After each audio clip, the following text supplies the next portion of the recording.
It's not just the claim to divinity, it's the ability to shape reality with words, to twist scripture, science, and suffering into a doctrine of control, to turn chaos into gospel. In the end, whether clothed in robes or suits, whether surrounded by 1,000 or by 3, each man held a mirror up to humanity's deepest desire, to believe in something greater, and each distorted that reflection for his own power. Part 5. The Psychology of Belief. Why do people follow false prophets? Though we've heard stories, men who claimed to be gods, who twisted grief, trauma, and mystery into movements, who manipulated the faithful, inspired the confused, and destroyed lives.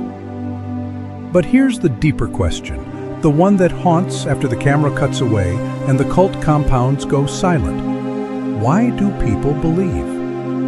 Why do intelligent, loving, rational individuals follow someone who claims to be Jesus Christ, or worse, believes it themselves?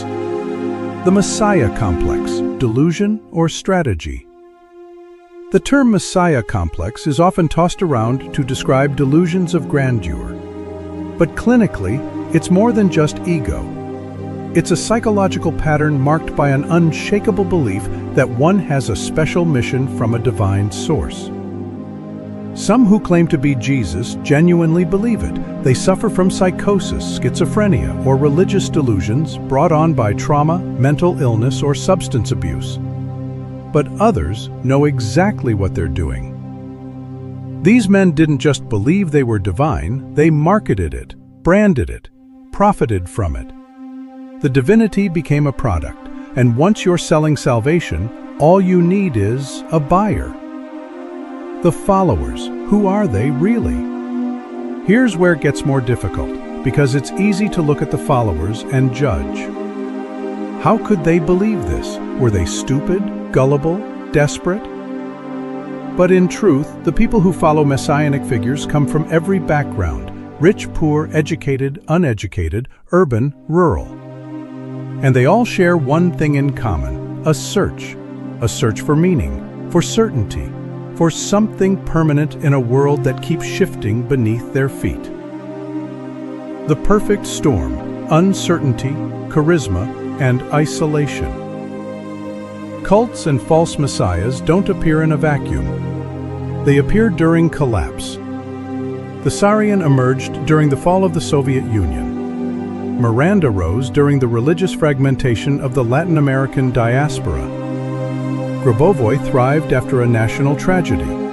It's during social and personal chaos that we become most vulnerable to simple answers from strong voices. And when a charismatic figure offers you clarity, immortality, or divine favor, it's easy to hand over your doubt, easy to silence your inner skeptic, easy to believe. These leaders know how to isolate, how to create an us versus them mentality. They destroy doubt, replace it with language only insiders understand. And then they promise salvation, not after death, but now, and that is power.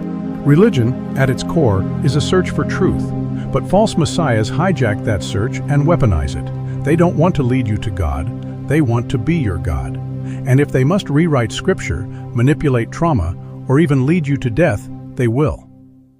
Survivors often say the same thing, "I was just looking for love."